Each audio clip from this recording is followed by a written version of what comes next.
Boeing 727 house. At one point in time, this Boeing 727 airplane flew people from South Africa to Colombia. But at the end of its career, it ended up at the San Jose airport. There, it was purchased for $2,000 and recycled into a home located in Costa Rica. The two-bedroom domain has epic views of the ocean and surrounding gardens, thanks to the long hallway adorned with endless windows which were provided by the plane. It cost $4,000 to transport the plane to Costa Rica, at which point an additional $24,000 was spent in renovations to make the airplane feel like a home.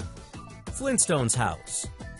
The Flintstone house in the cartoons belongs to a middle-class family, but if you want to live in this recreation now, it's going to cost around $3 million. The villa sits on the beaches of Malibu, California, with its own private beach. All the furniture is custom-made to fit the house, and although there are no dinosaurs to do your bidding, it's still quite a luxurious home. Dar al-Hajar. This rock palace is neither a hotel nor a museum. Built on top of a rock, Dar al-Hajar was actually built as a summer home for Imam Yahya in the 1930s. To see the top of this amazing structure, you have to crane your neck. Visitors can now buy a ticket and get a breathtaking 360-degree view of the surrounding landscape. Wooden skyscraper. Nikolai Sutyagin, a former gangster, began building a wooden skyscraper in Arkhangelsk, Russia, with the intention of it being only a two-story building. But a trip to see wooden houses in Japan and Norway convinced him that he hadn't used the roof space efficiently enough. So, he kept building. The designer is quoted as saying, "First I added 3 floors, but then the house looked ungainly, like a mushroom. So I added another, and it still didn't look right, so I kept going." What you see today is a happy accident. Upside Down House.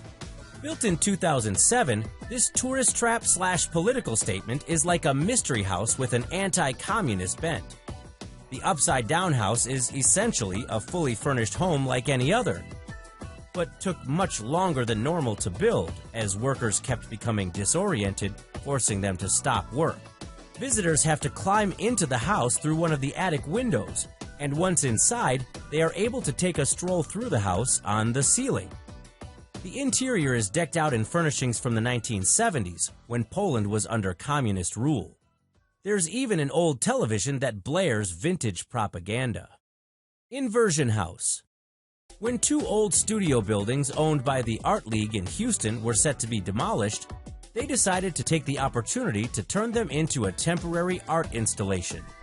Artists Dan Havel and Dean Ruck sculpturally altered the 2 buildings, peeling off the exterior siding of the front building to simulate the appearance of a funnel-like vortex. The opening was actually a tiny hallway that only kids could fit through. Then the hallway passed through the 2 structures and emptied out into an adjacent courtyard. The Heliodome.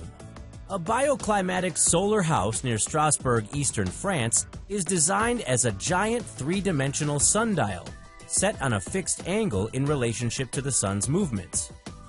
It is built to provide shade during the summer months, keeping the inside temperature cool. During fall, winter, and spring, sunlight enters the large windows as the sun's position is lower in the sky, thus warming the living space. Rock House. This house sits on a rock in Serbia's river Drina. A group of young men decided that the rock was the ideal place to build a shelter in 1968, and it has even withstood severe storms and floods for over 50 years. The Rock House is a cool little place on the water, literally, but may be a little too small to live in.